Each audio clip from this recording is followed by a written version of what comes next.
നമസ്കാരം. ഇന്ന് 2025 ഏപ്രിൽ 23 ബുധനാഴ്ച. എല്ലാ ഓസ്ട്രേലിയൻ മലയാളികൾക്കും ഗുഡ് മോർണിംഗ് ഓസ്ട്രേലിയയുടെ മോർണിംഗ് ന്യൂസിലേക്ക് സ്വാഗതം. This part of the program sponsored by Tharawad Restaurant, Corinda, Brisbane. കൊതിയൂറും നല്ല നാടൻ ഭക്ഷണങ്ങളും മറ്റ് ഒതന്റിക് സൗത്ത് ഇന്ത്യൻ വിഭവങ്ങളും ഒരുക്കുന്ന ബ്രിസ്ബെയിനിലെ ഏറ്റവും മികച്ച റെസ്റ്റോറന്റ് തറവാട് റെസ്റ്റോറന്റ്. ഫ്രാൻസിസ് മാർപ്പാപ്പയുടെ സംസ്കാര ചടങ്ങുകൾ ശനിയാഴ്ച നടക്കുമെന്ന് വത്തിക്കാൻ അറിയിച്ചു. മാർപ്പാപ്പ നിർദ്ദേശിച്ചതുപോലെ തന്നെ വളരെ ലളിതമായ ചടങ്ങുകളായിരിക്കും നടക്കുക. മാർപ്പാപ്പയുടെ ഭൌതിക ദേഹം നാളെ സെന്റ് പീറ്റേഴ്സ് ബസിലിക്കയിലെത്തിക്കും. ശനിയാഴ്ച വരെ പൊതുദർശനമുണ്ടാകും. സംസ്കാരം നടത്തുന്നതിന് പിന്നാലെ പുതിയ മാർപ്പാപ്പയെ തെരഞ്ഞെടുക്കാനുള്ള നടപടികൾ തുടങ്ങും.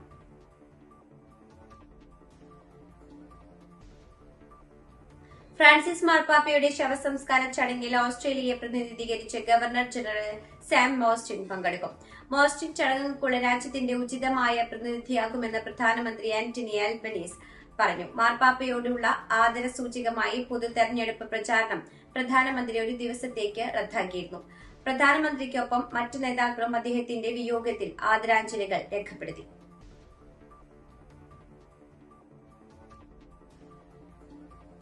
ഫെഡറൽ തെരഞ്ഞെടുപ്പിൽ വിജയിച്ചാൽ കുഞ്ഞുങ്ങളെ നഷ്ടപ്പെടുന്ന മാതാപിതാക്കൾക്ക് തൊഴിലുടമ നൽകുന്ന രക്ഷാകർതൃ അവധി ലഭിക്കാൻ അനുവദിക്കുന്ന തരത്തിൽ നിയമത്തിൽ മാറ്റം വരുത്തുമെന്ന് ലേബർ പാർട്ടി അറിയിച്ചു.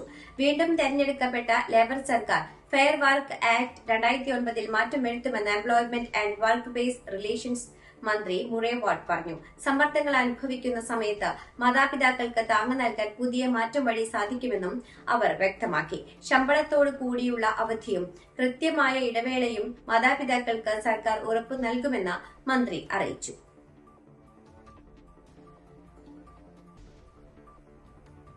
സിഡ്നിയിൽ വോട്ടിംഗ് കേന്ദ്രത്തിൽ ലിബറൽ പ്രചാരണ ട്രക്ക് ഇടിച്ചു കയറിയ അപകടം.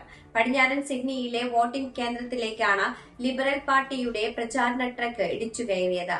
ഗ്രീൻവേയിലെ ലിബറൽ സ്ഥാനാർത്ഥി രഥൻ വെർക്കിനായുള്ള പ്രചാരണ സാമഗ്രികളുമായി എത്തിയ ട്രക്കാണ് കൊക്കേഴ്സ് ഹിൽ കമ്മ്യൂണിറ്റി സെന്ററിലേക്ക് നിയന്ത്രണം തെറ്റി ഇടിച്ചത്.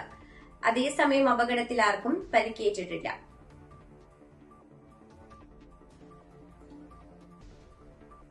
ജാമ്യത്തിലിറങ്ങിയ ചെറുപ്പക്കാർക്കായി കണ്ണങ്കാൽ മോണിറ്ററുകൾ ഉപയോഗിച്ച് വിചാരണ നടത്താൻ വിക്ടോറിയ. നടപടി യുവാക്കളുടെ കുറ്റകൃത്യങ്ങൾ കുറയ്ക്കുമെന്ന് സർക്കാർ പറയുന്നു.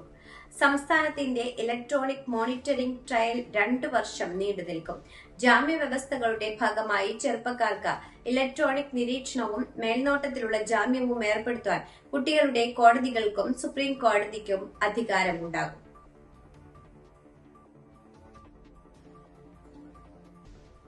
സിഡ്നിയിൽ സൂരി ഹിൽസിലെ അപ്പാർട്ട്മെന്റിലുണ്ടായ തീപിടുത്തത്തെ തുടർന്ന് 4 പേരെ ആശുപത്രിയിൽ പ്രവേശിപ്പിക്കുകയും ഡസൻ കണക്കിന് ആളുകളെ ഒഴിപ്പിക്കുകയും ചെയ്തു. സൂരി ഹിൽസിലെ ക്രൌൺ സ്ട്രീറ്റിലെ അപ്പാർട്ട്മെന്റ് സമുച്ചയത്തിൽ പുലർച്ചെ 12:05 തീപിടുത്തമുണ്ടായത്. അഗ്നിശമന സേനാംഗങ്ങൾ എത്തുമ്പോൾ കെട്ടിടം മുഴുവൻ നന്നായി കത്തിയമർന്നിരുന്നു. 30ഓളം പേരെ കെട്ടിടത്തിൽ നിന്നും ഒഴിപ്പിച്ചിരുന്നു. തീപിടുത്തത്തിന്റെ കാരണം കണ്ടെത്താൻ അന്വേഷണം ആരംഭിച്ചിട്ടുണ്ട്.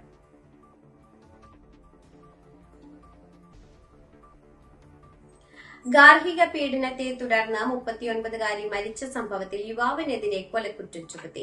ഈസ്റ്റർ ദിനത്തിൽ പടിഞ്ഞാറൻ ഓസ്ട്രേലിയയിൽ ഗാർഹിക പീഡനത്തിന് സ്ത്രീ മരിച്ച സംഭവത്തിലാണ് പ്രതിക്കെതിരെ നടപടി. സ്ത്രീക്ക് നേരെ നടത്തിയ ഗുരുതര ആക്രമണങ്ങളാണ് മരണകാരണമെന്ന് പോലീസ് കണ്ടെത്തിയിട്ടുണ്ട്. അവശനിലയിൽ കണ്ടെത്തിയ സ്ത്രീയെ ആശുപത്രിയിലേക്ക് മാറ്റി മണിക്കൂറുകൾക്കുള്ളിൽ മരണപ്പെടുകയായിരുന്നു.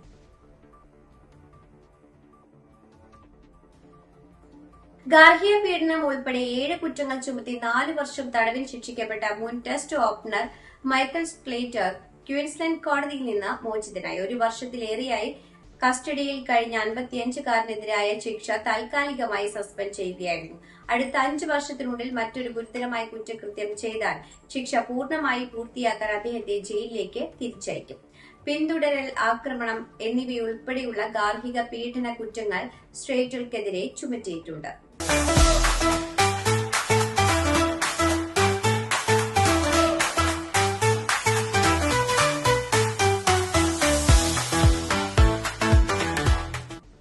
ജമ്മു കാശ്മീരിലെ പഹൽഗാമിൽ വിനോദസഞ്ചാരികൾക്ക് നേരെയുണ്ടായ ആക്രമണത്തിൽ 27 പേർ മരിച്ചതായി പ്രാദേശിക മാധ്യമങ്ങൾ റിപ്പോർട്ട് ചെയ്യുന്നു.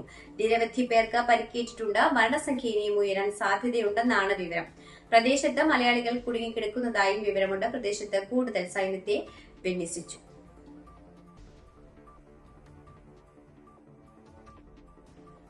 ജമ്മു കാശ്മീർ ആക്രമണത്തെ പ്രധാനമന്ത്രി നരേന്ദ്രമോദി ശക്തമായി അപലപിച്ചു. ആഭ്യന്തരമന്ത്രി അമിത് ഷാ കാശ്മീരിലെത്തി. മരണസംഖ്യ ഉയർന്നേക്കുമെന്ന് മുഖ്യമന്ത്രി ഒമർ അബ്ദുള്ള എക്സിൽ കുറിച്ചു. 2019 ശേഷമുള്ള ഏറ്റവും വലിയ ഭീകരാക്രമണമാണ് ജമ്മു കാശ്മീരിൽ ഉണ്ടായിരിക്കുന്നത്. ആക്രമണത്തിന്റെ ഉത്തരവാദിത്തം ലഷ്കർ ഇ തോയ്ബയുടെ പ്രാദേശിക സംഘടനയായ the residence front ഏറ്റെടുത്തിട്ടുണ്ട്.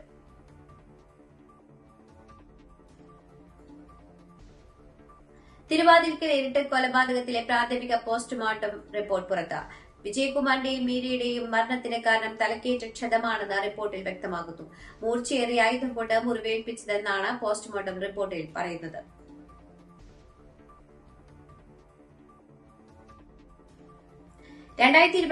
Civil service ഫലം പ്രസിദ്ധീകരിച്ചു. ആദ്യ 2 റാങ്കുകളും വനിതകൾക്ക്.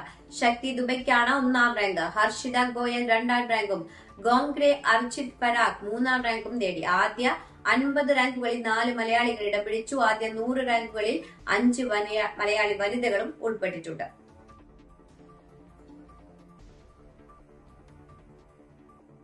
ഇതോടുകൂടി വാർത്താ ബുള്ളറ്റിൻ ഇവിടെ അവസാനിക്കുന്നു. എല്ലാ പ്രേക്ഷകർക്കും നല്ലൊരു ദിനം ആശംസിക്കുന്നു. ഇനി കൂടുതൽ വാർത്തകളുമായി നാളെ കണ്ടുമുട്ടാം. എല്ലാവർക്കും നന്ദി, നമസ്കാരം.